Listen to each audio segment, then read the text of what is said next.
que Francesco s'installe, je vais vous le présenter. On va avoir encore deux présentations avec une petite pause au milieu. On va essayer de raccourcir la pause peut-être pour rattraper un peu, pour pouvoir finir à l'heure.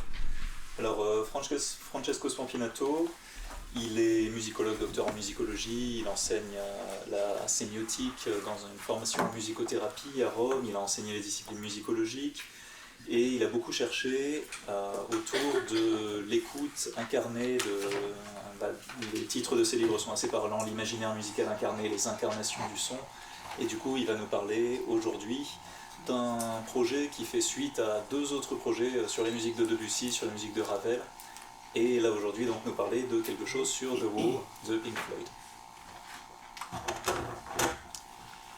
Merci beaucoup Nicolas, merci aux organisatrices de cette journée d'études de m'avoir invité. Je propose aujourd'hui une réflexion autour de la continuité, on va dire, de ce qu'on aime bien entendre autour du corps, une analyse de l'imaginaire proprioceptif des auditeurs, avec une application, un répertoire de musique populaire cette fois-ci, donc qui constitue un changement par rapport à mes précédentes applications de ce modèle que je vais vous présenter aujourd'hui, donc appliqué à Debussy, à la musique savante du début du XXe siècle, Debussy, Ravel. Et donc je vais rapidement évoquer ce nouveau modèle d'analyse de l'imaginaire proprioceptif des auditeurs lors de l'expérience d'écoute. Et donc l'application en particulier donc, à The Wall, et c'est aussi à l'occasion pour célébrer les 40 ans de sortie de cet album, novembre 1979. Un choix qui est aussi pas dû au hasard, parce que Philippe Gonin, qui est un des plus grands spécialistes de Pink Floyd et de The Wall, soulignait le fait que cet album, grâce à sa complexité, sa profondeur, sa richesse, a tous les caractères d'une œuvre. Mais il disait aussi qu'il n'y a pas de place pour l'imaginaire dans The Wall. Alors c'est un peu un défi pour moi, parce que c'est justement de ça que je souhaitais vous parler aujourd'hui. On va revenir sur cette affirmation pour la préciser peut-être à la fin de cet exposé. Donc première partie, ce sera sur ce modèle d'analyse de l'imaginaire proprioceptif, de quoi il s'agit. Donc c'est un travail sur un comportement très précis, très particulier des auditeurs, à savoir la production de métaphores proprioceptives, c'est-à-dire évoquant des gestes, des postures, des déplacements dans l'espace, pas réalisés, mais juste évoqués, lors de l'expérience d'écoute attentive et acousmatique, c'est-à-dire concentrée et dépourvue de support visuel suggérant la source réelle du son. Donc pas d'instrument, on ne voit pas de musicien sur scène. Il est incontournable d'évoquer ici la notion de conduite d'écoute musicale, avec la référence à François Delalande, qui a parlé d'une conduite comme d'un acte dans lequel finalité stratégique, construction perceptive, symbolisation et émotion sont dans une relation de dépendance mutuelle et d'adaptation progressive à l'objet.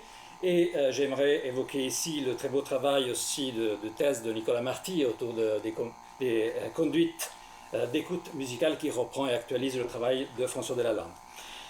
Ce comportement s'inscrit dans une tendance générale à se servir d'images, de mouvements corporels dans la manière dont on parle de la musique. Michel Lamberti a parlé d'une capacité innée à traduire en mouvements et en gestes signifiant les perceptions, les ressentis de l'expérience musicale. C'est un domaine de recherche, celui des relations entre musique et corps, qui était beaucoup exploré récemment. On a déjà cité les travaux de Mark Lehman, mais il y a aussi, juste pour en citer quelques-uns, Arnie Cox, Lawrence Bukowski, Robert Hatton, Steve Larson, etc. La particularité de mon approche, c'est qu'elle se fonde sur une sémiose interexpérientielle. Qu'est-ce que cela veut dire? Donc, c'est une approche d'abord sémiotique, et on voit la musique comme non pas comme un objet extérieur à un sujet, mais comme une portion de l'expérience de vie d'un sujet, portion associée à la rencontre qu'il fait avec une dimension de son environnement qu'il qualifie de musique. Il ne s'agit pas là de se pencher sur des cas particuliers, en étudiant le profil de tel ou tel auditeur, mais plutôt d'étudier les phénomènes d'interexpérience, c'est-à-dire des convergences entre expériences différentes, qui sont pour moi des indicateurs de potentiel de sens inscrits dans une musique. L'interexpérience peut se manifester sur deux plans, c'est-à-dire mettre en relation une expérience passée non musicale à l'expérience actuelle musicale pour en sortir des métaphores, pour produire des métaphores qui donc sont le résultat d'une interexpérience intersubjective dans ce cas. Mais il peut y avoir aussi une interexpérience intrasubjective, la première, mais il peut y avoir aussi une interexpérience intersubjective, dans le sens où il peut y avoir des points de contact entre les expériences de plusieurs auditeurs, mais aussi entre auditeurs, interprètes, compositeurs et pourquoi pas analystes. On parle là d'interexpériences interpraxiques, c'est-à-dire des manières de faire différentes qui ont des points en commun. Et il y a une troisième forme d'expérience, c'est justement le fait de produire des métaphores, le fait de verbaliser son vécu musical, se fait par une expérience aussi, celle de métaphoriser, de produire des métaphores. Et c'est la voie d'accès qui a été pour moi privilégiée pour observer cette interexpérience entre l'écoute musicale actuelle et la proprioception passée. Ces trois expériences sont donc les caractères de ce que Charles Sanders Peirce appelait la sémiose. C'est-à-dire qu'on produit des interprétants qui lient des signes à des objets. Dans un triangle, on a l'habitude de représenter la sémiose persienne dans un triangle. Donc on lie, la métaphore lie l'expérience actuelle à l'expérience passée. L'approche se concrétise dans une méthode. C'est un choix, donc c'est peut-être minoritaire dans le domaine des sciences cognitives, mais il s'agit donc d'une démarche qui s'appuie sur une analyse qualitative. C'est-à-dire une démarche discursive, signifiante de reformulation, d'explicitation, de théorisation d'un témoignage, d'une expérience ou d'un phénomène. Les mots ne sont jamais analysés que par d'autres mots, sans qu'il y ait passage par opération numérique. Il n'y a pas de comptage, pas de classement, mais une production d'interprétants sur d'autres interprétants, dirait Peirce. Pour utiliser une image qui permet de comprendre tout de suite la posture, l'image c'est celle du lecteur de poésie face à une métaphore éclairante. On est prêt, l'analyste est prêt à explorer une image poétique qu'un auteur lui propose pour évoquer parfois un phénomène qui est commun, qui est très familier, qui est banal parfois. Si la métaphore est réussie, le lecteur a l'impression de mieux comprendre ce phénomène, d'en découvrir une facette. Et la métaphore donc crée des interexpériences et crée de la connaissance. Les théories de la métaphore, depuis Aristote jusqu'à Paul Ricoeur, jusqu'à Umberto Eco, nous disent qu'on apprend par des métaphores. Notre connaissance s'élargit par des métaphores. Concrètement, avec un exemple plus concret, on pourra voir cette méthode de manière plus tangible. On a proposé à 44 auditeurs, donc la moitié étaient des étudiants d'un master de musicothérapie, d'autres ne suivaient aucune formation en musique, et certains, un quart de ces auditeurs n'avaient aucune formation musicale. Je vais écouter deux extraits. Là, je m'attarderai surtout sur le premier, pour des raisons de temps. Je vais rapidement écouter. Non.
coup, la consigne consistait en demander d'abord une verbalisation libre. Donc tout ce qu'on avait imaginé, ressenti, vécu, tous les souvenirs totalement libres. Une deuxième consigne demandait l'exploration de l'imaginaire proprioceptif, c'est-à-dire quels sont les gestes, les mouvements imaginés, les postures, les déplacements de l'espace, etc. Ensuite, toutes ces données-là ont été analysées en 3 étapes. Donc une analyse d'abord selon les 3 pointes du triangle de la sémiose, donc une analyse métaphorologique des témoignages verbaux, suivie d'une analyse des images corporelles évoquées et d'une analyse musicologique des extraits écoutés.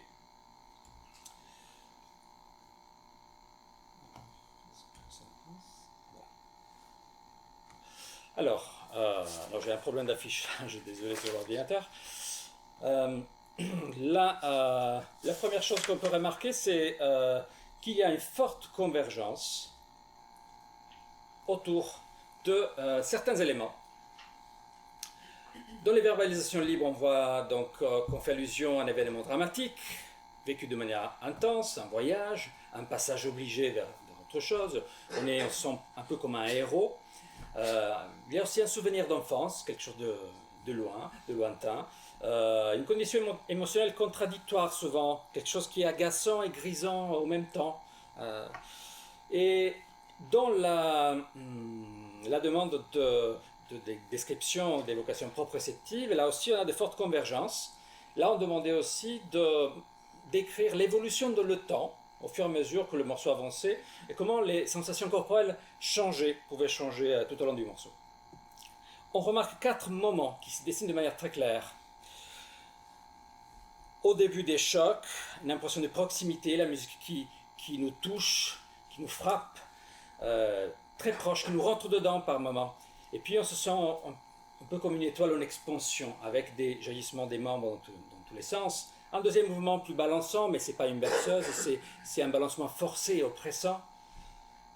Un troisième moment où cette énergie un peu accumulée se déploie en quelque sorte, on se met debout et on marche, donc un déploiement d'énergie dans l'espace, et une décharge en même temps vers le bas, dans les pieds, et à la fin, un mouvement ascendant, tournoyant, on est tiré vers le haut, il y a une tension vers le haut.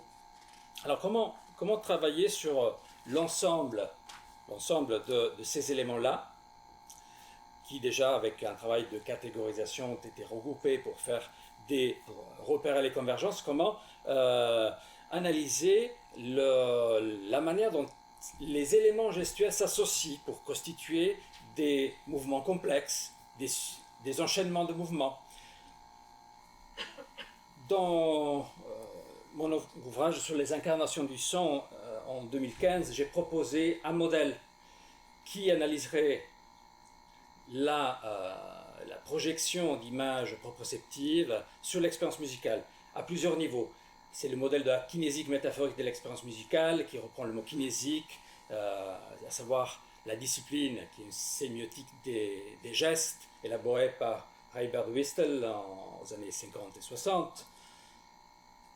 Donc un modèle organisé autour de 5 niveaux qui analyserait en même temps donc, le tonus musculaire qui serait à la base de tout geste, tout mouvement, tout déplacement. Ensuite les composants élémentaires du geste, les kinèmes pour Birdwhistell, métakinèmes musicaux dans ce modèle, les gestes à proprement parler, les enchaînements de gestes et finalement la motricité globale du corps, ce qui se rapproche le plus d'une sémiologie de l'espace, à savoir la proxémique qui a été proposée par Edward Hall. Si on applique ce modèle à l'analyse des convergences de sens qu'on vient de voir, nous obtenons ce tableau où on peut donc organiser sur la gauche ce qu'on peut appeler des profils de modulation du tonus musculaire, et j'ai appliqué là la notion de forme de vitalité proposée par Daniel Stern. Bon, vous pouvez remarquer que c'est un modèle qui est extrêmement interdisciplinaire, donc sémiotique, philosophie du langage, psychologie. Niveau quand même 1, on a les éléments du geste, les caractères élémentaires, puis la constitution en pattern moteur au milieu, et ensuite l'enchaînement, le sens de l'enchaînement des gestes, et la proxémique sur la droite. Par exemple, ces éléments-là peuvent se retrouver dans des verbalisations. Je cite juste à titre d'exemple celle d'un auditeur qui dit que le son me traverse, un grand chemin s'ouvre devant moi, je suis soulevé par la musique, le son tourne autour de moi et m'entraîne dans un grand balancement. Mes pieds ne touchent pas terre, montée d'une tension en spirale. À ce moment-là, je me suis demandé si cet enchaînement de gestes pouvait correspondre à une expérience cohérente, marquante de la vie des auditeurs en tant qu'êtres humains, donc à niveau anthropologique, de compétences purement corporelles, pas culturelles. Il s'agit de retrouver là ce que le sémiologue Jacques Fontany appelle dans sa sémiotique du corps une empreinte motrice enfouie. J'ai regardé vers un modèle existant, élaboré par 2 chercheurs italiens, qui s'appellent Stefani Agueralisi et Gino Stefani, modèle de sémiotique psychophysiologique des arts. Donc c'est un ouvrage de 1999 qui a été traduit en anglais et en français, et qui retrouve des schèmes moteurs qui seraient acquis avant même la naissance. Ils ont repéré cette expérience corporelle qui aurait laissé des traces, qui aurait été confirmée bien évidemment après la naissance, et qui serait la base, la source d'archétypes de l'expression et de la communication humaine. Or, le 7e et dernier de ces schèmes incarnés, qu'ils appellent le cathartique, s'articule en plusieurs phases, et comme vous pouvez le remarquer, il y a d'importants points de contact entre l'articulation de ces 5 phases et nos patterns moteurs retrouvés dans l'extrait proposé à nos auditeurs.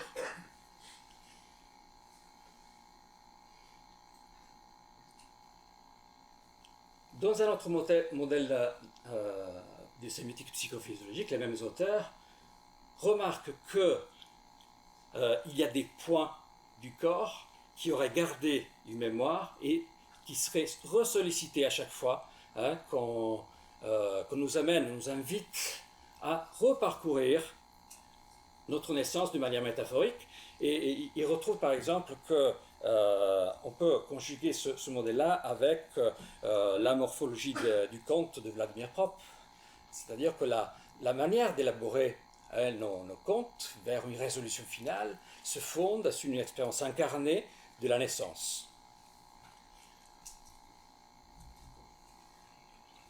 Et une minute, c'est pas vrai. Je vais aller extrêmement vite.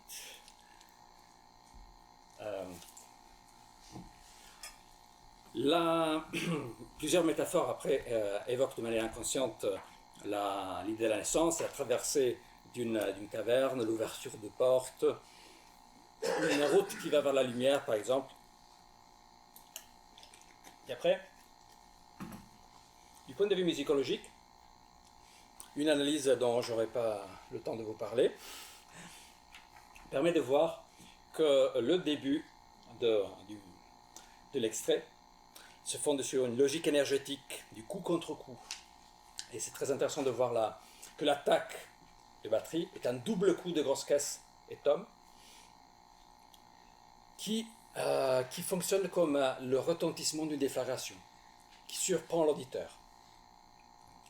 Et la première phrase se fonde sur une logique de coup contre coup. Et surtout, par exemple, l'alternance entre percussion et guitare et basse sur les tons forts et orgue sur les tons faibles de la mesure. Tout cela se retrouve aussi dans le film d'Alan Parker dans l'alternance de plans entre le gros plan sur les yeux de Pink, le protagoniste, et les coups des jeunes qui essaient de défoncer une porte avec un cadenas et qui arrivent finalement à passer une autre métaphore de la naissance. Nous retrouvons donc les 4 patterns moteurs comme associés aux 4 phrases, 4 moments de cet extrait.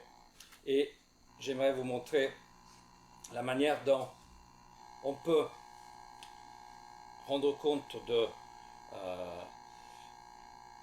tout cela à travers une acousmographie, c'est-à-dire à travers le acousmographe, on peut superposer plusieurs éléments, en reconnaissant ainsi les rapports directs entre impression corporelle et traces de l'écriture musicale. Dans la partition n'est pas l'objet musical, mais c'est une trace, c'est un indice qui permet d'accéder à l'expérience musicale.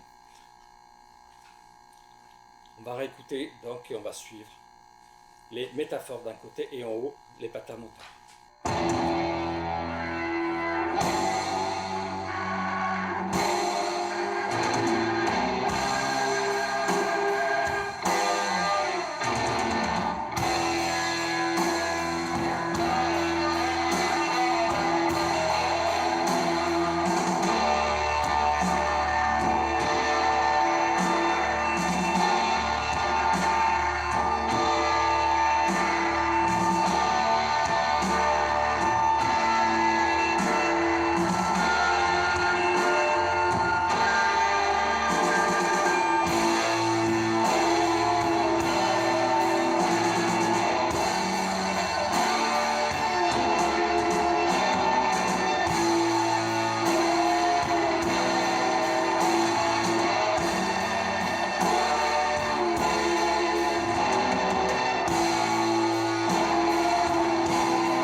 Pour conclure, si tu me permets, parce que je dois reprendre quand même l'affirmation de Philippe Gonin du début. Si on continue de lire le livre de Gonin à ce niveau-là, là où on parle de l'imaginaire de l'auditeur dans The Wall, il dit que l'auditeur se retrouve guidé d'un bout à l'autre dans les méandres des tourments psychologiques exprimés par Roger Waters. Donc la différence par rapport aux albums précédents ne réside pas tant dans le fait de ne plus solliciter l'imagination des auditeurs. C'est donc ma conclusion après avoir exploré les récits, les témoignages de mes auditeurs. Mais bien dans le fait de le faire d'une manière différente. Donc il sollicite l'imaginaire mais d'une manière différente, plus directive, plus orientée, en précisant davantage le type d'inter-expérience cherchée entre auteur et auditeur, donc une inter-expérience interpraxique dans ce cas. Donc avant même que les paroles confirment une interprétation possible, parce qu'ici on n'a pas encore entendu chanter, donc il n'y a pas de paroles, il n'y a que la musique qui peut être porteuse de sens.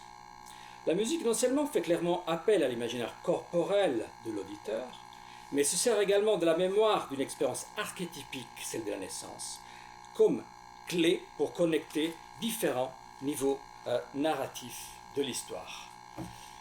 Et je vous remercie beaucoup de votre attention et je suis disponible pour toute question, éventuellement pour développer la partie.